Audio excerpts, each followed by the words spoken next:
mengetahui orang berbohong apa enggak, ternyata buat cewek-cewek itu juga penting. Buat cewek-cewek, buat teman-teman yang punya pacar, yang punya gebetan, punya kecengan, kita bisa deteksi dia bohong apa enggak. Kalau jujur, wah itu cowok pilihan ya. Tapi kalau tidak jujur, kayaknya harus pikir-pikir dulu nih. Ya, gimana cara deteksinya? Ini dia tipsnya. Tips yang pertama adalah kita harus membangun kenyamanan dalam komunikasi antar pasangan atau dengan lawan bicara kita. Ketika bicaranya udah nyaman, chemistry-nya sudah dapet, maka kita bisa memberikan sebuah pertanyaan yang sifatnya kreativitas. Ya, contohnya adalah kreativitas yang sifatnya apakah dia mengarang, apakah dia berkata jujur. Ya, contoh pertanyaan adalah tanyain aja, kamu kemana aja hari ini? Nah, coba lihat matanya. Geraknya ke kiri, ke kanan, atau ke atas gitu, atau dia banyak berkedip, atau tiba-tiba gaya matanya jadi aneh gitu kan. Nah, Anda bisa deteksi dari hal tersebut. Maka itu bisa jadi dia sedang berbohong.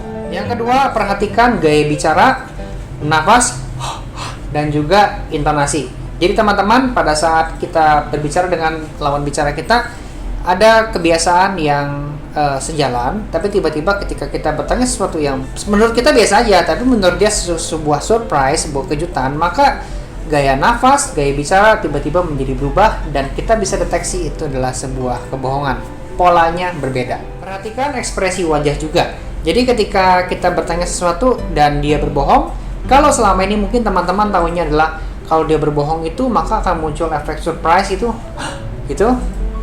Kenyataannya bukan ya. Ternyata kalau dia berbohong, dia akan memancarkan sebuah ekspresi yang datar, senyum yang setengah-setengah seperti ini, atau mungkin sebuah jawaban yang sifatnya jutek. Orang yang tidak berbohong, dia akan menjawab dengan lugas, dengan ceria, dan juga tanpa beban.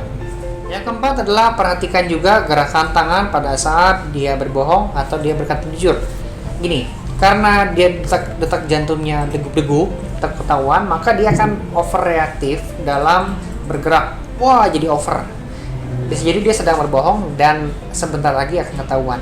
Yang kelima, perhatikan. Coba Anda dengar, pastinya akan muncul kalimat-kalimat tapi, sedangkan, kecuali. Kenapa bisa muncul kalimat-kalimat seperti itu?